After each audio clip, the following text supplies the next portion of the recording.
दोस्तों नमस्कार। दोस्तों बंगाल से ऐसी खबर आई है कि पूरे देश में तहलका मच गया। केंद्र सरकार ने सीएए लागू कर दिया और बंगाल से इसकी शुरुआत हो चुकी है।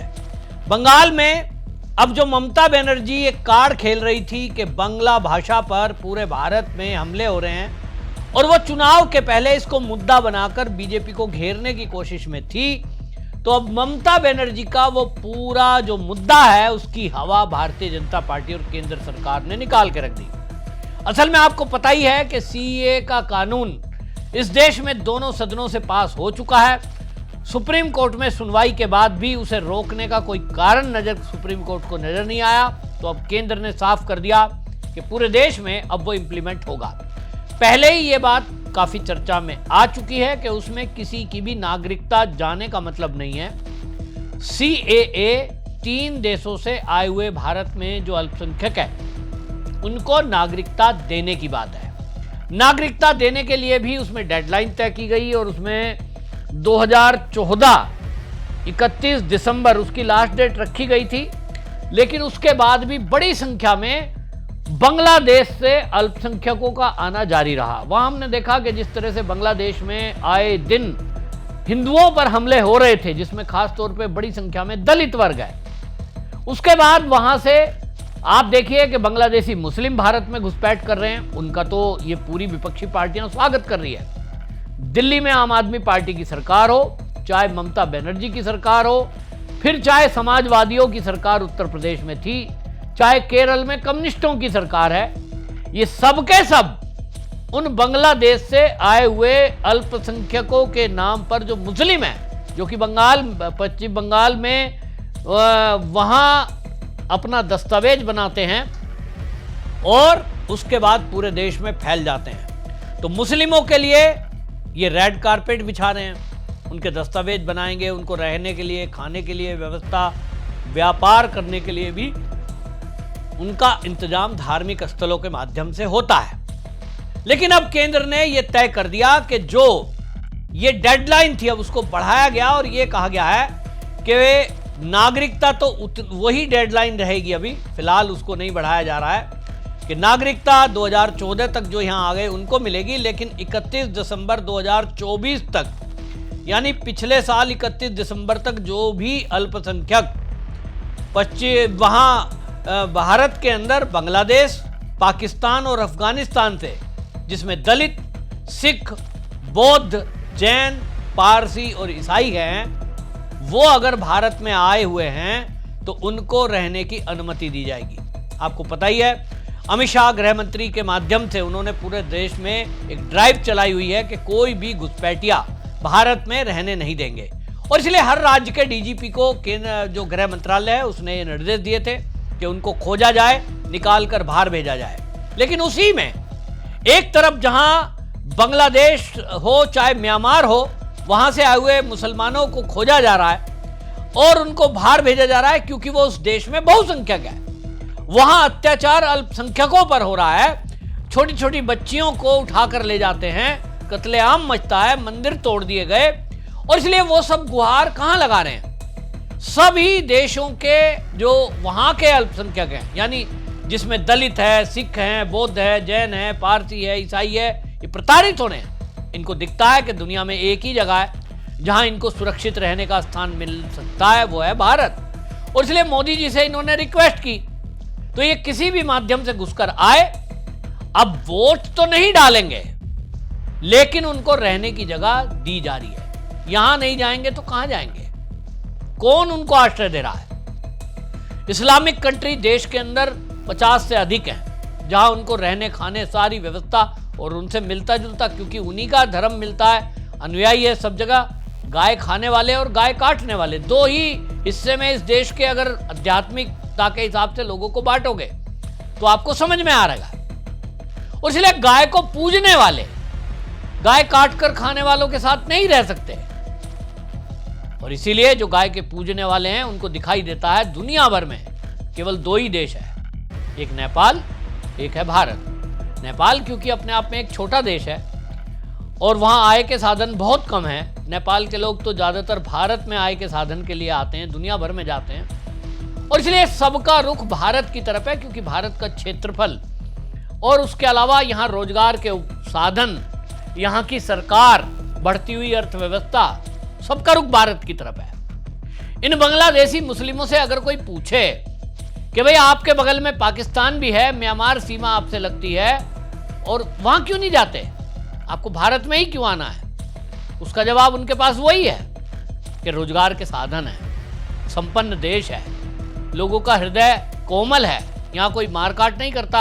अगर यहाँ कोई आसपास में, मेरे घर के आसपास में बहुत सारे बांग्लादेश से आए हुए लोग रह रहे हैं तो रह रहे हैं, अपना कूड़ा बीन रहे हैं, कुछ मजदूरी कर रहे हैं, कुछ काम कर रहे हैं, उनको कोई मारता इसलिए नहीं है कि आप दूसरे देश के आदमी हो। इस भारत के अंदर दुनिया भर के कई देशों के लोग आए और उनको लोगों ने यहाँ सहारा दिया, रखा, और वो ठीक से रहते आए।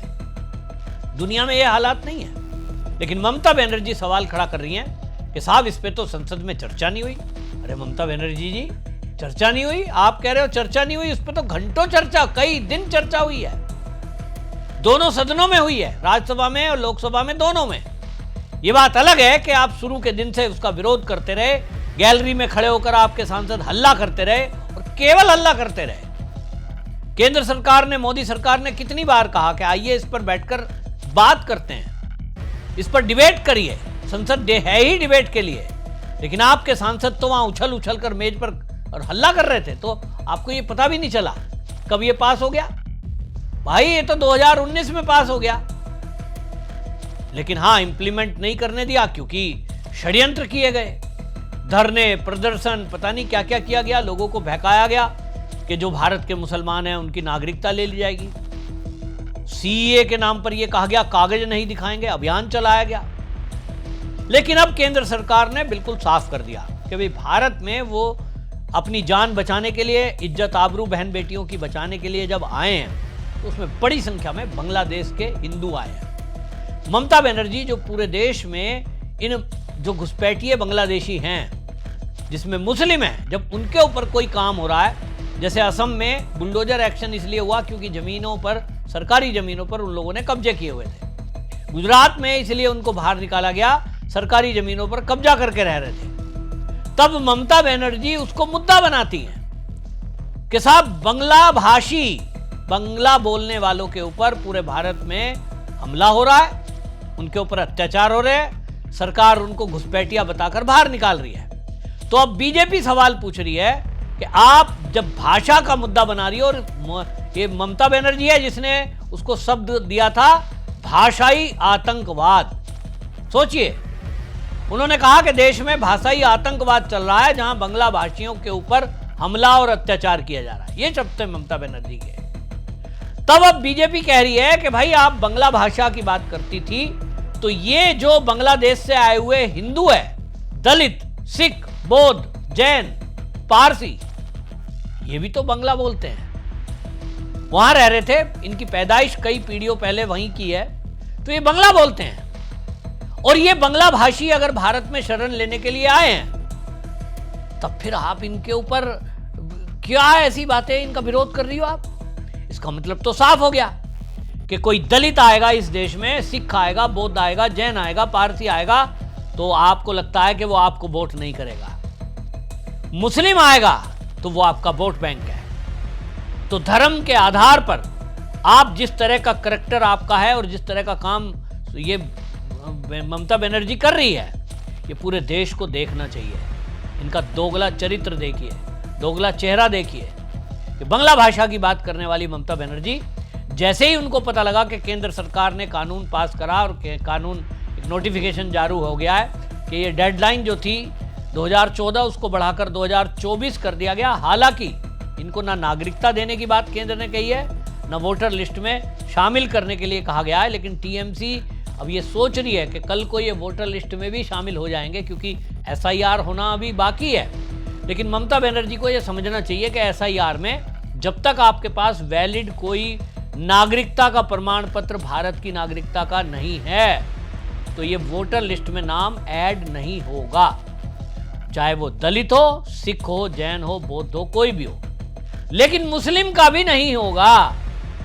अब आपकी पोल इसलिए खुल रही है कि आप हिंदुओं का तो विरोध कर रही हो, कि ये वोट डालेंगे, चुनाव के पहले किया जा रहा है, वोट जीतने के लिए किया जा रहा है। भाई आपने भी तो क्या किया? ममता बनर्जी जी, आप तो पिछले 15 साल से यही कर रही हो कि बांग्लादेश से मुसलमान जो आ रहे हैं उनका आप वोट बैंक की तरह इस्तेमाल कर रही हो, उनको सारी फैसिलिटी दे रही हो।